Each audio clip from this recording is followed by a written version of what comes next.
nous avons fait part de cette pédagogie de Dieu qui se révèle graduellement à l'homme. Et en l'occurrence, on pourra parler d'une révélation par étapes. Dès l'origine, Dieu se fait connaître. Nous le savons par le livre de la Genèse. Dieu qui a créé et conserve toutes choses par le Verbe, donne aux hommes, dans les choses créées, un témoignage incessant sur lui-même.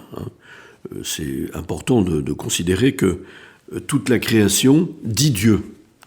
Le livre de la sagesse, et qui sera repris par saint Paul dans l'Épître aux Romains au chapitre 2, montre bien que toutes les œuvres de la création que l'homme peut contempler, dont il a appris à une ère plus scientifique à comprendre le comment, les relations de cause à effet, autant ce qui est le macro, la création dans son aspect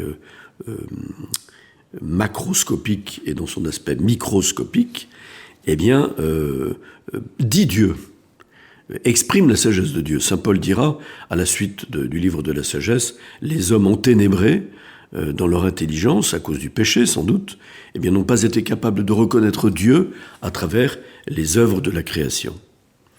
Mais tout cela va beaucoup plus loin, car Dieu ne s'est pas contenté de se révéler à l'homme à travers les choses créées, le monde, le paradis terrestre dans lequel il a placé l'homme, mais il a voulu lui ouvrir aussi la voie d'un salut supérieur.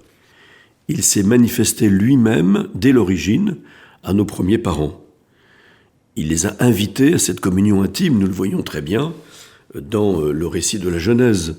Dieu crée l'homme à son image, il le met dans un jardin, ça veut dire qu'il l'a créé dans la grâce pour qu'il vive une sorte d'intimité et d'amitié avec lui.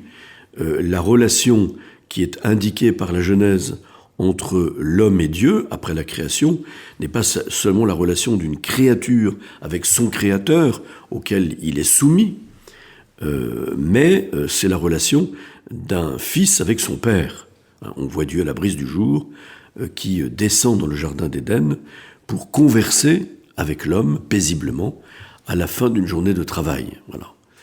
Cet appel à la communion divine s'est exprimé à travers cet état de grâce, c'est-à-dire cet état d'amitié, d'intimité de sa créature humaine avec Dieu, et aussi à travers ce qu'on appelle une justice originelle, c'est-à-dire une sorte de resplendissement de la nature, à travers ce que l'on a appelé les dons préternaturels, qui donnent à l'homme créé un certain nombre de privilèges, comme l'immortalité, comme l'impassibilité, comme une relation tout à fait unique avec le monde créé, dont il ne subit pas les soubresauts, les catastrophes naturelles. Donc l'homme a été créé dans un état de grâce et dans un état de justice originelle qui disent cet appel que Dieu fait à l'homme d'entrer dans sa communion divine et de participer à sa vie divine, même si le paradis terrestre n'est pas encore l'achèvement de ce que Dieu a prévu pour l'homme, au-delà du temps et de l'histoire, dans ce que Jésus appellera le royaume des cieux. Cette révélation que Dieu a faite à l'homme de le faire entrer dans sa communion divine n'a pas été interrompue par le péché originel, par le péché de nos premiers parents qui, par ingratitude, se sont séparés de ce Dieu d'amour. Même après leur chute, Dieu promet à l'homme une rédemption. Il aurait très bien pu considérer que puisque l'homme n'a pas accueilli le don de cette amitié, de cette intimité divine avec Dieu, avec lui, on aurait très bien pu penser que Dieu a abandonné son projet initial. Dieu n'abandonne pas son projet et continue de se révéler à l'homme comme un Dieu qui nous appelle à la communion, mais après le péché originel, cette communion passera par un rédempteur. N'oublions pas ce que l'on appelle le protévangile, en Genèse 3,15, c'est-à-dire le premier évangile.